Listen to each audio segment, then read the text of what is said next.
Hi guys, welcome to another video on my channel. I promise you I'll be consistent with my uploads, so I'm trying my absolute best while I'm on this childish tour. You're not on the tour though, you're at home. Well, I'm on a break. Okay, I'm on a break because he was complaining so much. I miss you. Come back, come home. Oh. So I'll put it all aside just for my girlfriend. Guys, don't get a girlfriend. It's a massive inconvenience and it ruins everything.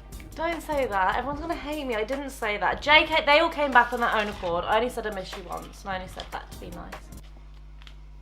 Today, me and Chloe are going to be delving into a couple of conspiracy theories. I made one with the last time, and you guys seem to have liked it, so we're going to go a bit deeper this time. We're going to go into some serious conspiracy theories.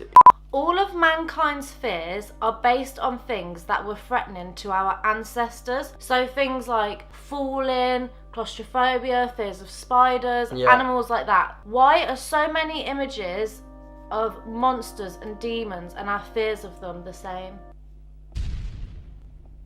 Wow. Is that actually a fact as well? Like, our fears are based off that? I read it on Reddit, so yeah, it's fact. It's fact. If that's a fact, yeah, that's fucking weird.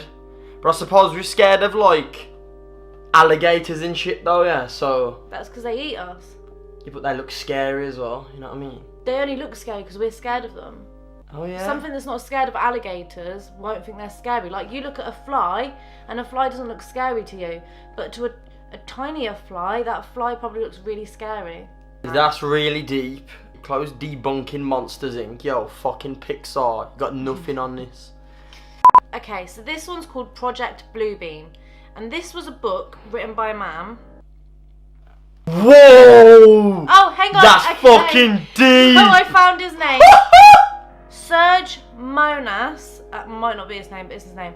And Serge Monas published a book called Project Bluebeam. Now, this was all about NASA trying to install a new religion. NASA tried to start their own religion, basically. Yeah, NASA trying to start a new religion centering all around the Antichrist and one that's global. If there's too many religions, everyone's just against each other and they're each other's beliefs. Yeah, so they want to install a new religion that centers around the Antichrist so that one person can run the whole world. Similar to how the New World Order is trying to a global government instead of individual. To that point in a bit. Okay, alright, I'm listening. The first step is that NASA would try to discredit all religions to make it easier to push everyone towards one new one. To discredit them, what they're doing is you should take these off. You have nice eyes. So, that light is so bright. It's blinding, They're trying to discredit all religions by creating artificial things happening in the world. So, by creating earthquakes in certain countries, and these earthquakes push up relics and stuff that discredit original religion stories. So, like the Bible tells stories of how things are meant to go, and when people are fully believing in that, and it gets discredited, they're going to have less faith in their belief, you know what I mean? Okay, so another way they're trying to do this is... What's that shaking?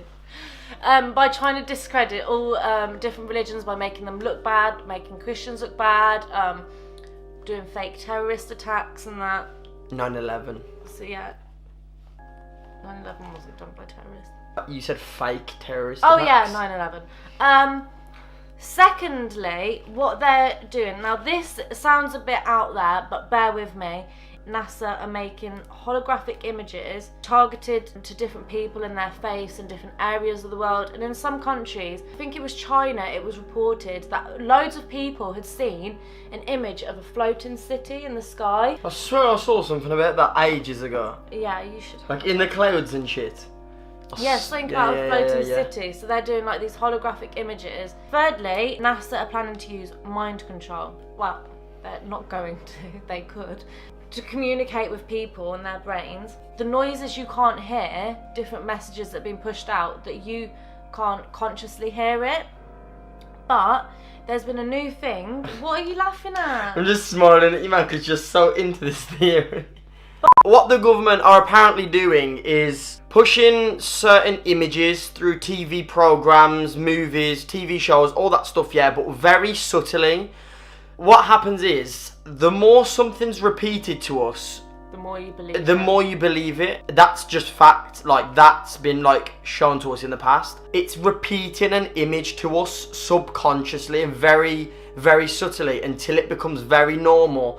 So in years to come, when these images are literally pushed to us on a bigger scale, it's not going to be foreign to us. Before the 9/11 attacks happened, for years the media was telling us that Afghanistan are bad people, we need to stop them, that's what they were saying. No one really wanted to go to war up until... Exactly. Those little things like, we hate Afghanistan, they're doing bad things, Saddam Hussein is a bad person and he's destroying the country. Those are little nuggets until a big bombshell happens, and that big bombshell happening in that case was 9/11. It was a shock, but it wasn't foreign. We were expecting it. Things have been repeated in the past, exactly like Chloe's just saying now, with the radio waves through TV programs. And then the final phase, a global threat, so it could be a world war or an alien invasion. Basically, it'll get to the point where you either have to join them or you're killed. That seems really far-fetched. That's what conspiracy theories are. Some people believe it's all in aid of this new world order, that they want one leader for the whole world.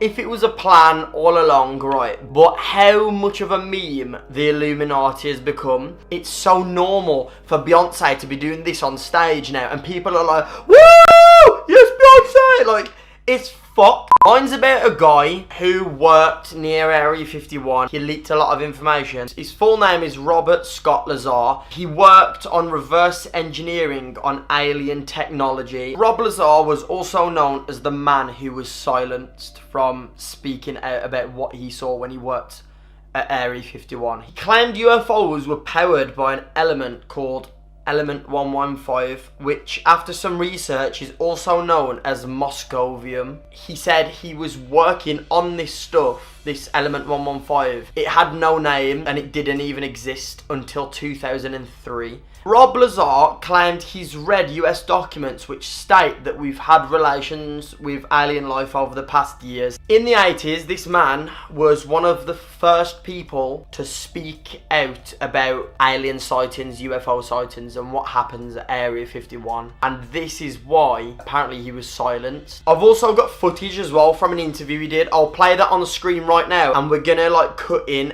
like whenever we feel like we need to say something. My work involved the back engineering of an extraterrestrial craft, specifically the propulsion and power source. The UFOs are very typical. As far as a typical UFO is, it's two inverted dishes, two inverted pie plates, if you wish, and with a hump on the top. Metallic looking, no wings, no fins. He just speaks about it like it was normal He's to him. really well spoken as well. He looks presentable. Inside they're very sparse. If you come in the main entryway, you'll see 3 seats, the central reactor and waveguide that goes to the ceiling, the 3 gravity amplifiers surrounding it, and you'll really see just about nothing else. That is what makes it fly. They're magnets, right? They deflect gravity. So do you know when you put a magnet on another magnet and they push themselves away? Those are magnets facing down, so it pushes the ground away, which makes the UFO fly. Do you know what that means? Like, hoverboards could exist. God. Like, we could have flying cars, but we just choose not to. The lab denied any knowledge of his existence, denied that he'd ever worked there. We came back with a phone book from the lab that shows Bob's name in it, that he was in fact there. They still denied any knowledge that he had ever worked there. I had a former employee quiz him for a period of 2 hours about simple things, not where are the flying saucers stored, but where's the cafeteria? How do you pay for your meal? What's it look like inside? Those sorts of things, and that employee is convinced that Bob really was out there. Simple Questions like that can like throw somebody off who's lying, because if you're lying and you're trying to think way too deep into your answers, someone asks you, oh, where's the cafe? You can be like, oh, I wasn't expecting an answer like that. Do you know what I mean? How do these craft get into the hands of the US government? I really have no idea how the craft got there. I don't believe there were crashes because the craft weren't damaged, and that's about all that I can say. They were there, like it could have landed and then they just invaded it. Or we could have gone and got it.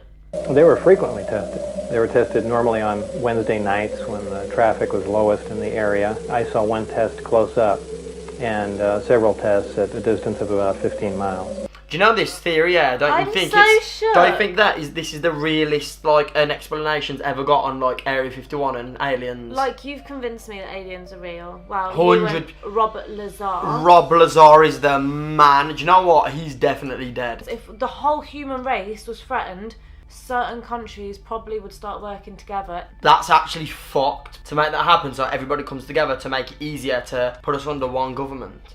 That's what this was on about. Guys, we may have just debunked the planet.